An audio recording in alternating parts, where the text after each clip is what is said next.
The man just wanted to have breakfast when, out of nowhere, a harpoon pierced his chest. The assassin politely saluted him before dragging his lifeless body away. But the next day, the assassin found himself in the same situation, impaled by a harpoon. His killer? The same man he had murdered the day before. However, this wasn't an ordinary case of revenge. The man had already died 138 times. Every time he was killed, he would wake up at the start of the same day, trapped in an endless cycle of death and resurrection. This time, as soon as he got out of bed, a massive 40-meter-long blade came swinging at him. But he had been through this too many times to panic. Calmly, he put on his clothes and deflected the attack with nothing but a simple t-shirt. Without any rush, he made himself a cup of coffee. After taking a single sip, he casually threw it into the face of another assassin, marking the start of yet another deadly day. Moments later, a second wave of killers arrived, this time in a fighter jet, hovering outside his window. The jet's Gatling gun opened fire, spraying bullets into his apartment. But the man had already taken cover behind a pillar. As soon as the gun overheated, he threw a knife straight into the pilot's head. The jet spun out of control, and as debris flew everywhere, the man calmly walked through the chaos of flying bullets. This was his 139th resurrection. Just then, his alarm clock rang. Without hesitation, he grabbed his jacket. It was time to jump out the window.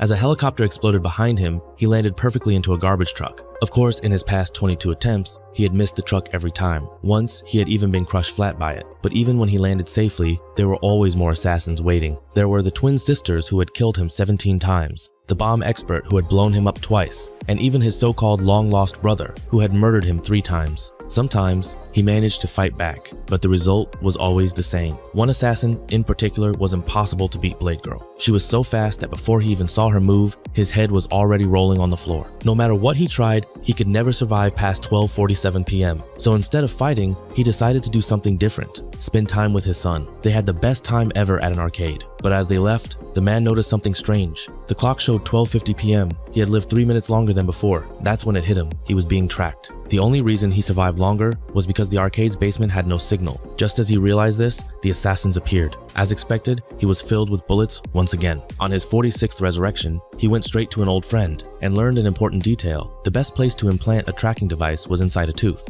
That's when he remembered something. A few days ago, he had gotten a tooth implant. Ignoring his friend's protests, he grabbed a tool and prepared to pull out his own tooth, determined to find out if he was really being tracked.